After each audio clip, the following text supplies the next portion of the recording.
Здравейте, прекрасни! Днес ще ви споделя едно лично преживяване. Днес бях на една групова среща в Zoom. И какво се случи? В срещата бяха изключени микрофоните на участниците. Трябваше да вдигнем ръчичка, за да ни се включи микрофона и да зададем своя въпрос.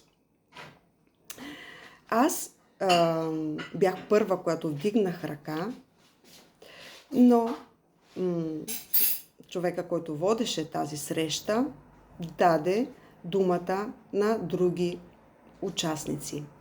И тогава в мен възникна травмата ми от невидимата, която съм я имала в продължение на много години.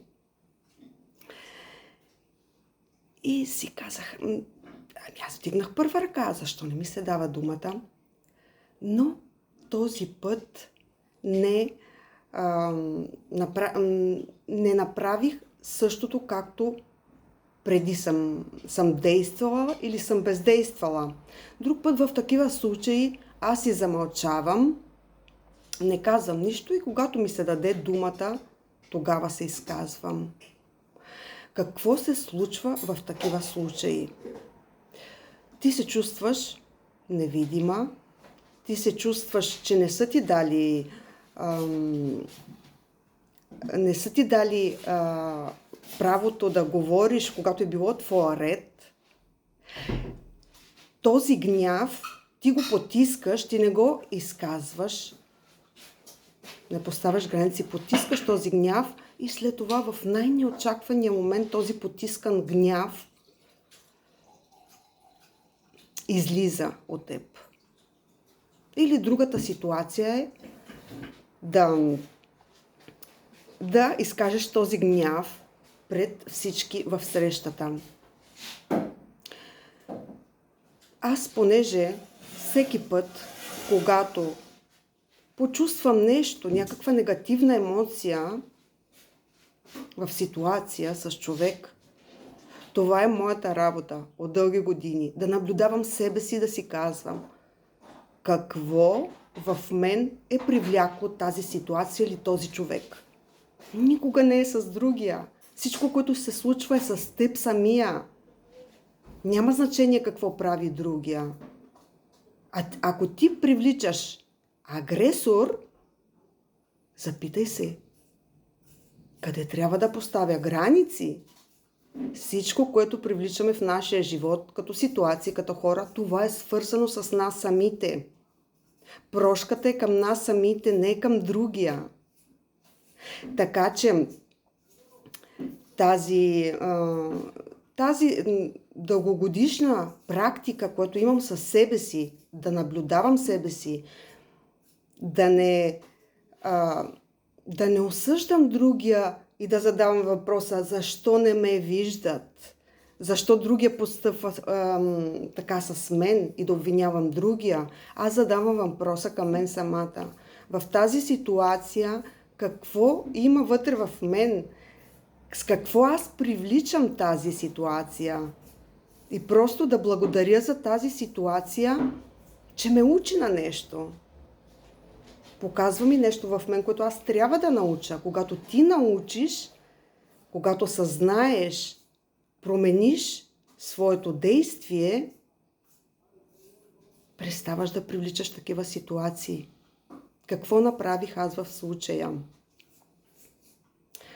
Нито не замълчах, нито не излях гняв, защото не беше такъв, гняв беше като чувствам се невидяна и какво е това в мен, което привлича тази ситуация. И това, което направих, написах в чата, дали може да ми се даде, дали може да ми се отключи микрофона, за да споделя моя въпрос.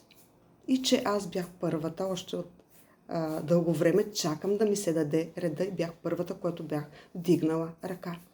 И в момента ми се даде думата. Това, което искам да ти кажа чрез това мое преживяване е, че когато ти потискаш себе си, когато не се заявяваш, когато не поставяш граници, когато потискаш своите желания, своите нужди, своите емоции, те не изчезват от само себе си. Тези емоции остават вътре в теб.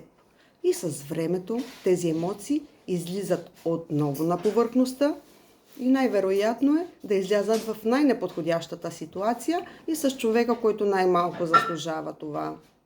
Или ако са дълги години потискаш тези емоции, те се превръщат в симптом, в болест. Така че искам да те поканя на моята работилница, практична работилница, която ще бъде тази сряда на 17-ти, мисля, че е, с мак карти. Темата е желана, избрана, жива. Как да заявяваш себе си? Къде се губиш в старият модел на невидима, на втората? Да освободиш тези страхове, да бъдеш видяна и да интегрираш своята женска, нежна енергия на желана, избрана, жива. И тук не става въпрос само с връзката с мъжете. Тук става въпрос за твоите взаимоотношения с околните. Така че това, което ти споделям, ако ти резонира, тук ще ти остава информация за тази работилница. Тя ще е на 17-ти, в сряда ще е практична работилница. Оставям тук повече информация и си добре дошла. Ако ти резонира, свържи се с мен и запази своето място. Чао и прекрасна неделя! До скоро!